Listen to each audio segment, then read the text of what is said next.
Hi again, and welcome to day 3 of this forgiveness conversation.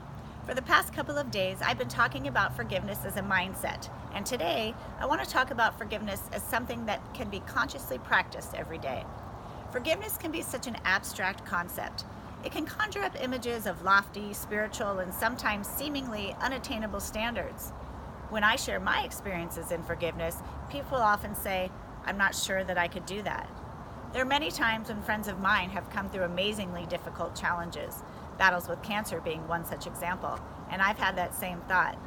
I'm not sure if I can do that. So, I think we can all agree that we don't know what we're capable of until we're faced with certain situations. I also think that if we can do two things: one, make a conscious decision to accept the fact that a situation in our life is not how we want it to be, and two, decide that we'd like to experience that situation differently than we have been so that we're not a prisoner to it, all of us can learn to forgive. I've discovered that if you approach forgiveness as a skill or even a habit, your life can be profoundly different. I had thought of forgiveness as a skill. I never had thought of forgiveness as a skill that develops with practice and time until recently. But what if forgiveness was something you chose to practice for a few minutes each day? What if putting effort into forgiveness every single day for just a few minutes could have a major impact on an important relationship in your life, on how you view yourself, or on how your family views you?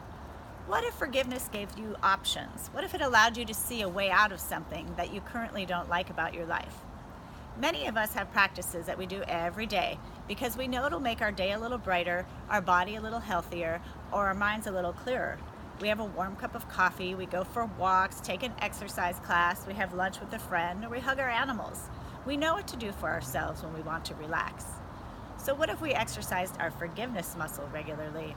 If we practice seeing ourselves letting go of how we think things should be when they're clearly not that way, accepting that we can't control everything in our lives, and understanding that we are all doing the best we can given who we are and what we know in that particular moment.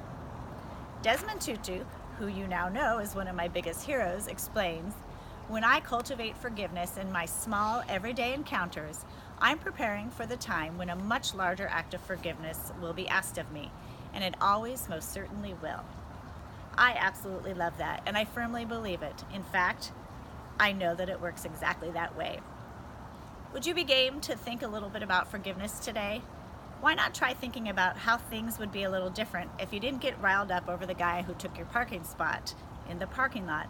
Or maybe you can try to imagine what it would be like to forgive yourself for being late for picking up your daughter from school. How would that change how you experience today? Give it some thought, comment below, and I'll see you next time. Have a great day.